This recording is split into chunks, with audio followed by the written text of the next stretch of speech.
Hi friends, welcome back to my channel. ఈ స్టోరీకి writer SNMR Sridhar గారండి. శ్రీధర్ గారి అన్ని స్టోరీస్ కి కాపీరైట్స్ వర్తిస్తాయి.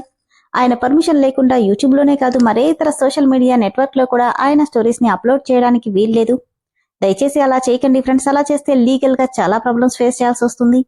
అలానే ఈ స్టోరీస్ చదువుతున్న వాళ్ళైనా వింటున్న వాళ్ళైనా మీరు మరే ఛానల్లోనైనా శ్రీధర్ గారి స్టోరీస్ ని చూసినట్లయితే వెంటనే నాకు కామెంట్ బాక్స్ లో మెసేజ్ చేయండి. ఇది పూర్తిగా రైటర్ శ్రీధర్ గారి ఛానల్ అండి. కేవలం ఆయన స్టోరీస్ మాత్రమే ఇందులో ఉంటాయి. కానీ కొంతమంది పేర్లు మార్చి వేరే ఛానల్స్ లో ఆయన స్టోరీస్ ని అప్లోడ్ చేస్తున్నారు. మీరు అలా చూసినట్లయితే నాకు మెసేజ్ చేయండి. ఇక లేట్ చేయకుండా వీడియోలోకి వెళ్ళిపోదాం ఫ్రెండ్స్. ఎస్ఎన్ఎంఆర్ శ్రీధర్ గారు రాసినటువంటి శిఖర 45వ భాగం. ఏంటి శిఖర నువ్వు చేసింది? మాకేమీ నచ్చలేదు అని కొంచెం కోపంగా అడుగుతుంది శిఖర స్నేహితురాలు ఉష. ఏం నచ్చలేదు? ఆ సిద్ధార్థని కావాలని పోటీలో నిలబడేలా చేశావు. వాడు చూస్తే అనకొండాలా ఉంటే ఇతనేమో చాక్లెట్ బాయ్లా ఉన్నాడు. అతనికేమైనా అయితే అయింది. ఇంకోసారి నా జోలికి రాకుండా ఉంటాడు. ఒకవేళ వాడి చేతుల్లో అతని ప్రాణం పోతే అని దీపిక టెన్షన్గా అంటే, అంత ఈజీగా పోతులే. ఎందుకంటే కాలేజీలో ఇవన్నీ కామన్. ఇంతకీ ఎవరు గెలుస్తారో చూడాలి. నేను కూడా సిద్ధు మీద బెట్ కట్టాను అని ఉష అంటే, అయితే నీ డబ్బులు గోవిందా. అంతేనంటావా? నువ్వే అన్నావు. వీడు చాక్లెట్ బాయ్ అని. ఈ చాక్లెట్ ఆ కొండ ముందు నలిగిపోతుంది. చూస్తూ ఉండు. ఏమో, ఒకవేళ ఇతను గెలిస్తే ఆ డబ్బులకి డబుల్ అమౌంట్ వస్తుందిగా అంది దీపిక. నేను గెలిస్తే నీ అందమైన పెదవుల్ని నా పెదవులతో నలిపేస్తాను, గుర్తుపెట్టుకో అన్న సిద్ధార్థ్ మాటలు గుర్తొస్తుంటే, నో, అలా జరగడానికి వీల్లేదు. వాడు గెలవకూడదు. ఎంత ధైర్యముంటే నా మీద ఛాలెంజ్ చేస్తాడు? ఏం ఛాలెంజే అని అయోమయంగా అడిగారు దీపిక ఉష. ఏం లేదులే అని అక్కడి నుండి వెళ్ళిపోయింది శిఖర. అనుకున్నట్టుగానే మరుసటి రోజు కాలేజ్ అయ్యాక బాక్సింగ్ స్టార్ట్ అయింది. ఎవరికీ తెలియకుండా కాంపిటీషన్ లెవెల్లో అన్ని ఏర్పాట్లు చేయించాడు రంజిత్. మార్టిన్, నువ్వేం చేస్తావో నాకు తెలీదు. ఆ సిద్ధార్థ్ని మాత్రం వదలకు అని రంజిత్ అంటే, చంపేయమంటావా? వద్దు, వాడు చస్తే మా బాబు నా పీక పట్టుకుంటాడు. బతికే ఉండాలి, కాని కాళ్ళు చేతులు పడిపోయి ముఖమంతా మారిపోయి ఇప్పుడు వాన్నొక హీరోలా చూస్తున్న వాళ్ళంతా జీరోలా చూడాలి, అర్థమైందా? అయిందన్నట్టు చేతులకి కాళ్ళకి గ్లౌజెస్ కట్టుకుంటున్నాడు మార్టిన్. ఫ్రెండ్స్, ఇదిగోండి 2 lakhs. ఎవరు గెలిస్తే వాళ్ళకి వస్తుంది. అలానే స్టూడెంట్స్ అందరి బెట్టింగ్ అమౌంట్ 10 lakhs పైనే. ఎవరి వైపు వాళ్ళు గెలిస్తే ఆటోమేటిక్గా బెట్ కట్టిన వాళ్ళకి అమౌంట్ షేర్ చేస్తాను అని రంజిత్ చెప్పి ఇక గేమ్ స్టార్ట్ చేద్దామన్నాడు. Welcome to Martin and Siddharth అనగానే ఒకవైపు నుండి మార్టిన్ బాక్సింగ్ షార్ట్ వేసుకుని షర్ట్లెస్ గా వస్తే సిద్ధార్థ్ మాత్రం ఎంతకీ రాలేదు. ఉషా, నీ డబ్బులు గోవిందా. వీడు గేమ్కి రాకుండానే ఢిల్లీ పారిపోయినట్టున్నాడు అని శిఖర నవ్వుతూ అంటుంటే, ఇంతలో సిద్ధు సిద్ధు అని కోరస్గా వినిపిస్తున్న వాయిస్కి తల తిప్పి చూసింది శిఖర. బనియన్ షార్ట్తో తనని సీరియస్గా చూస్తూ వస్తున్న సిద్ధార్థ్ని రెక్లెస్గా చూసింది. ఏంటి, పారిపోయింటాననుకున్నావా? ఆబ్వియస్గా అలానే అనుకున్నాను. అలా ఎలా వెళ్ళిపోతా? నీ అందమైన పెదవుల్ని అంత తేలిగ్గా వదులుతానా? ఇక్కడ మాటలు చెప్పడం కాదు, అక్కడ ఆడి చూపించు అంటే నవ్వి వెళ్ళిపోయాడు సిద్ధు. వెంకీ చేతులకి గ్లౌజెస్ వేస్తుంటే ఒంటి మీదున్న బనియన్ కూడా తీసేశాడు సిద్ధార్థ్. తెల్లటి వజ్రంలా మెరుస్తున్న 6 pack బాడీని చూడగానే ఎవరికైనా మతిపోయేంత అందంగా కనిపిస్తున్నాడతను. వీడి బాడీ ఏంటి ఇలా ఉంది? కొంపతీసి గెలుస్తాడా? వీడికి అంత సీన్ లేదులే. ఆ కొండతో పోటీపడి ఎప్పుడు గెలవాలి అని శిఖర తనలో తనే అనుకుంది. ఇంతలో గేమ్ స్టార్ట్ అయింది. నిజంగానే మార్టిన్ని ఎదుర్కోవడం అంత ఈజీ కాదు. ఆ విషయం వాణ్ణి చూడగానే అర్థమైపోయింది సిద్ధార్థ్కి. కాని ఎలాగైనా గెలవాలి, కావాలని రెచ్చగొట్టిన శిఖర మీద ఓడిపోకూడదు అన్న పంతంతో మార్టిన్ని ఎలా ఎదుర్కోవాలో ఆలోచిస్తున్నాడు సిద్ధార్థ్. ఫస్ట్ రౌండ్లో మార్టిన్ సిద్ధుని ఒక్క దెబ్బతో వెనక్కి పడేలా చేస్తే కింద పడిన సిద్ధు నెమ్మదిగా పైకి లేచి మార్టిన్ కడుపులో గట్టిగా పంచిచ్చాడు. కాని అది మార్టిన్కి ఏమాత్రం తగల్లేదు. గట్టిగా నవ్వుతున్న మార్టిన్ సిద్ధు కడుపులో గట్టిగా కొట్టాడు. దాంతో వెనక్కి పడిపోయేవాడు కాస్త మళ్లీ నిలదొక్కుని మార్టిన్ని మళ్లీ కొట్టాడు. ఈసారి సిద్ధు పంచ్ బాగా పనిచేయడంతో ఒక్కసారిగా మార్టిన్కి కళ్ళు బైర్లు కమ్మినట్టు అనిపించి పడబోతూ నిలబడ్డాడు. మార్టిన్ కోపంతో సిద్ధుని కొడుతుంటే తను కూడా ఎక్కడా తగ్గకుండా కలబడుతున్నాడు. ఫస్ట్ రౌండ్ పూర్తయ్యేసరికి మార్టిన్ పూర్తి లీడింగ్లో ఉన్నాడు. రెండో రౌండ్లో కూడా ఇద్దరు నువ్వా నేనా అంటూ తలపడినప్పటికీ సిద్ధార్థ్ చాలా వరకు వదిలేయడంతో ఈసారి కూడా మార్టిన్దే పై చెయ్యవ్వగా లాస్ట్ రౌండ్ మొదలైంది. రంజిత్, ఇక సిద్ధు ఓడిపోయినట్టే అని సతీష్ సంతోషంగా చెప్తుంటే రంజిత్ నవ్వుతూ, మార్టిన్, నువ్వు గెలిచావు, కాని వాణ్ణి చావు అంచుల వరకు తీసుకెళ్లాలి, అర్థమైందా అన్నాడు రంజిత్. నవ్వుతూ గెలిచానన్న సంతోషంలో వెళ్లిన మార్టిన్ దెబ్బకి ఈసారి కూడా సిద్ధు మార్టిన్ని ఎదుర్కోలేక కింద పడిపోవడంతో, ఏంటి సార్, మీ వికెట్ అయిపోయినట్లుంది, పాపం మీ మీద బెట్ కట్టిన వాళ్ళ పరిస్థితి ఏంటో అని శిఖర అతని దగ్గరగా వచ్చి నవ్వుతూ అడుగుతుంటే నవ్వుతూ పైకి లేచాడు సిద్ధు. ఈసారి మాత్రం మార్టిన్కి కనీసం చెయ్యెత్తే ఛాన్స్ కూడా ఇవ్వలేదు సిద్ధార్థ్. పంచుల మీద పంచులు కొడుతూ మార్టిన్ తుక్కు రేగ్గొడుతున్నాడు. అప్పటికే 2 రౌండ్లు గెలవడం వల్ల పూర్తిగా అలసిపోయిన మార్టిన్కి నార్మల్ వెయిట్లో ఉన్న సిద్ధుని ఎదుర్కోవడం కూడా కష్టంగా ఉంది. అక్కడికి అతి కష్టంగా సిద్ధుని కొట్టడానికి ట్రై చేస్తున్నా సిద్ధు ఆ ఛాన్స్ ఇవ్వట్లేదు. వచ్చిన ప్రతి అవకాశాన్ని వదలకుండా పూర్తిగా మార్టిన్ని లేవలేని స్థితికి తీసుకొచ్చేశాడు సిద్ధార్థ్. ఒక్కసారిగా తారుమారైన పరిస్థితులకు రంజిత్ ఒక రకంగా టెన్స్ అవుతుంటే శిఖర మరో రకంగా టెన్స్ అవుతుంది. మార్టిన్, లే, వాడు నీ ముందు బచ్చా, వాడి దెబ్బకి పడిపోయావేంటి అని రంజిత్ కోపంగా అతని దగ్గరికొచ్చి అంటుంటే, లేదు, వాడు బచ్చా అయినా వాడి పంచ్ పవర్ చాలా హెవీగా ఉంది, తెలివిగా ఆడుతున్నాడు అని ఆయాసపడుతూ చెప్పాడు మార్టిన్. లేదు, అలా జరగకూడదు, వీలైతే వాణ్ణి చంపేయ్, అంతేగాని వాడు మాత్రం గెలవకూడదు అని రంజిత్ అనడంతో మళ్లీ పైకి లేచిన మార్టిన్ కసిగా సిద్ధుని కొట్టడానికి చెయ్యెత్తగానే ఆ చేతిని అలానే పట్టుకుని వాణ్ణి ఎత్తి పడేశాడు సిద్ధార్థ్. దాంతో ఆగకుండా ఒక్కసారిగా పైకెగిరేసి వాడి తల మీద 2 చేతులతో కొట్టగానే గట్టిగా అరుస్తూ కింద పడిపోయాడు మార్టిన్. దాదాపు 2 నిమిషాల పాటు చూసి మార్టిన్ లేవకపోవడంతో సిద్ధు విన్ అయినట్టు తేలింది. అప్పటి వరకు పడిన అలసటంతా ఒక్కసారిగా తీసేసినట్టు అనిపించింది సిద్ధార్థ్కి. ఆయాసపడుతూనే ముక్కుకి అంటిన రక్తపు మరకలను మోచేత్తో తుడుచుకుంటూ నవ్వుతూ శిఖర వైపు చూశాడు.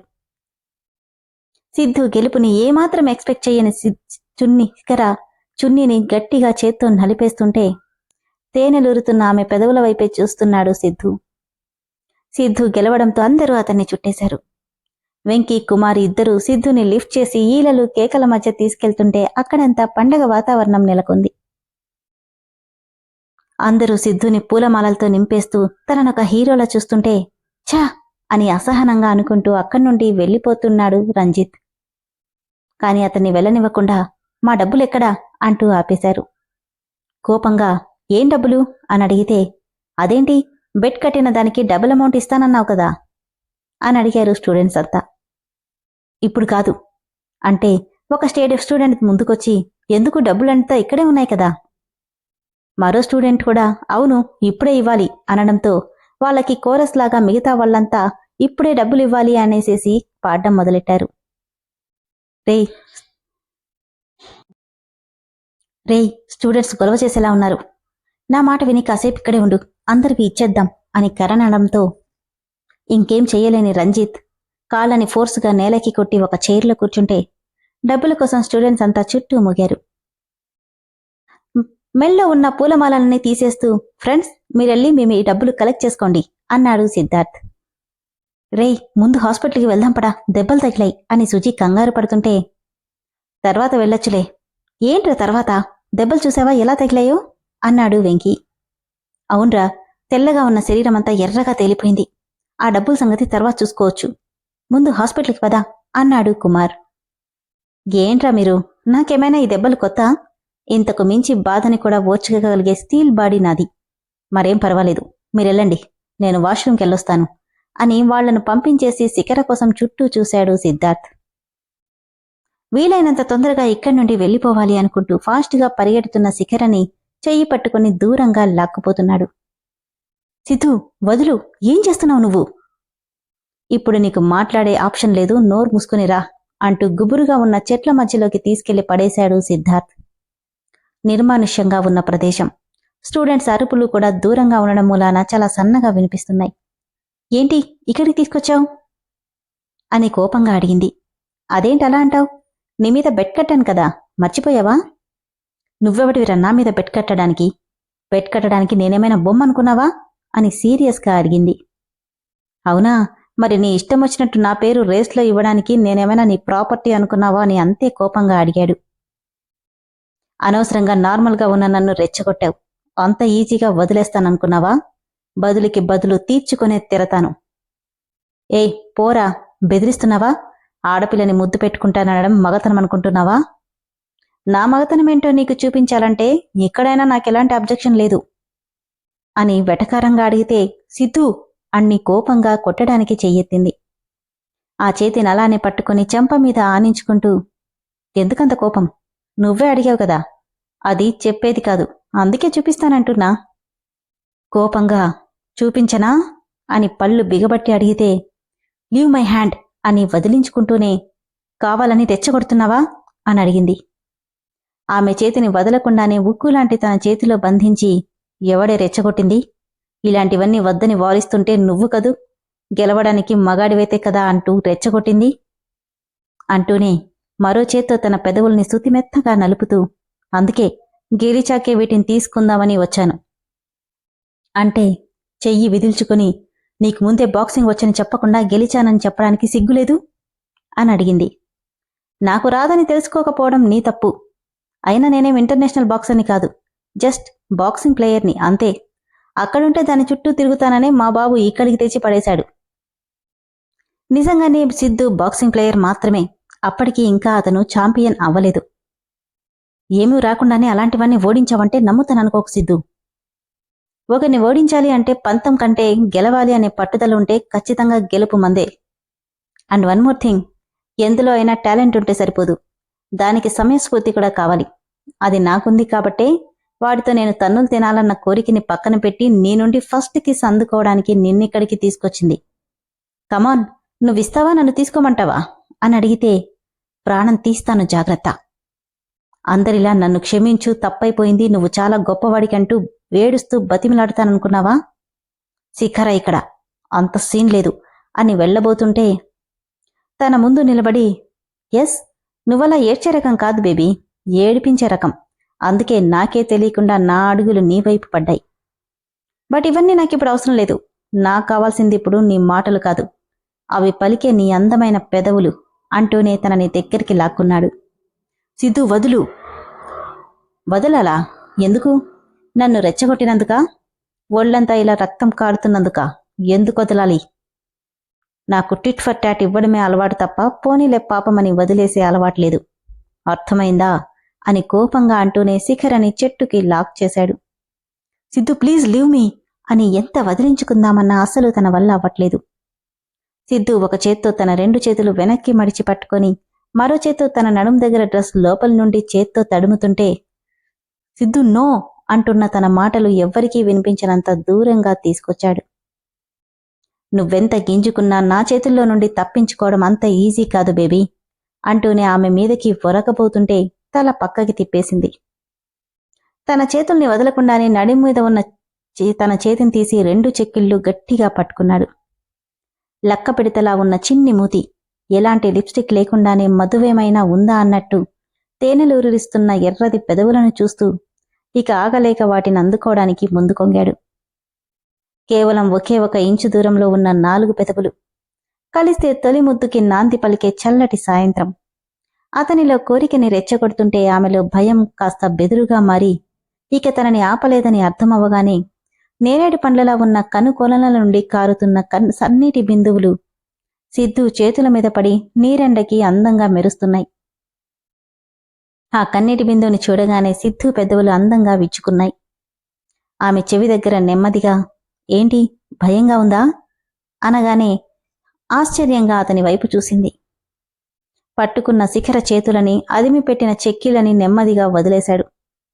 తను వదలగానే తెల్లగా ఉన్న బుగ్గలు ఎర్రగా కందిపోతే శక్తి లేనట్టే చేతులు కిందకి వాలిపోయి కింద పడబోయింది. తన చుట్టూ చేతులేసి పడకుండా పట్టుకుని, నిన్నే అడిగేది, భయపడ్డావా అని అడిగాడు. నేను తలుచుకుంటే ముద్దుతో మాత్రమే కాదు, అంతకు మించి కూడా ముందుకెళ్లగలను.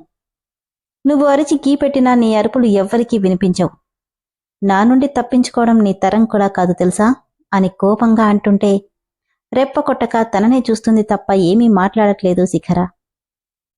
భయపడకు, ఏం చెయ్యంలే. ఎందుకో తెలుసా, నన్ను నువ్వు ఎంత వెధవని ఊహించుకున్నా నాకంటూ ఓ క్యారెక్టర్ ఉంది. నువ్వెంత చేసినా ఆడపిల్లని ఇంత నీచంగా బెడ్ పేరుతో లొంగ తీసుకునే క్యారెక్టర్ కాదు నాది. నేను నీతో సహా అందరు అమ్మాయిలతో మాట్లాడతాను, అల్లరి చేస్తూ ఏడిపిస్తానేమో కానీ వాళ్ళని అల్లరిపాలు చెయ్యాలన్న ఆలోచన నాకు రాదు. ఎందుకంటే దాని విలువేంటో నాకు తెలుసు. నువ్వేదో పొగరుగా ప్రతిసారి నన్ను ఇరికిస్తుంటే నీ బలుపేంటో చూద్దామని అలా అన్నానే కానీ నిన్నేదో చెయ్యాలని కాదు. ఎలా ఉంది టిట్ ఫర్ టాట్? బాగా భయపడ్డావు కదా? ఇంకోసారి నాతో పెట్టుకోకు. వై? బికాస్ ప్రతిసారి ఇలా వదిలేస్తానని కూడా అనుకోకు. ఎవరికైనా పేషెన్స్ ఒక లిమిట్ వరకే ఉంటుంది. అది క్రాస్ చేస్తే నాలో రాక్షసుని చూస్తావు. బీ కేర్ఫుల్ అని చెప్పి ఆమెను తోసేసినట్టే తోసి వెళ్ళిపోయాడు సిద్ధు. వెళ్తున్న అతని వైపే చూస్తుండిపోయింది శిఖర. విన్నారు కదా ఫ్రెండ్స్, ఈ ఎపిసోడ్ అయితే ఎంత బాగుందో తెలుసా? మొత్తానికి మనం అనుకున్నట్టే సిద్ధార్థ్ బాక్సింగ్ ప్లేయర్, అందుకే తెలివిగా ఆడి మార్టిన్ని ఓపించాడు. అట్ ద సేమ్ టైం శిఖరతో కూడా బెట్లో గెలిచాడు. కానీ తను కావాలనేది మాత్రం తీసుకోలేదు. లాస్ట్లో తను చెప్పిన డైలాగ్స్ ఎంత బాగున్నాయో కదా. నాకైతే చాలా బాగా నచ్చింది ఈ ఎపిసోడ్. మరి మీకెలా అనిపించింది? అలానే ఫ్రెండ్స్, స్టోరీ మీకు నచ్చినట్లయితే దయచేసి వెంటనే మెంబర్షిప్లో జాయిన్ అవ్వండి. దానివల్ల నెక్స్ట్ ఎపిసోడ్స్ కూడా మీకు వెంటనే ఓపెన్ అవుతాయి. నాకు కూడా కొంచెం హెల్ప్ చేసిన వాళ్ళు అవుతారు. Thank you.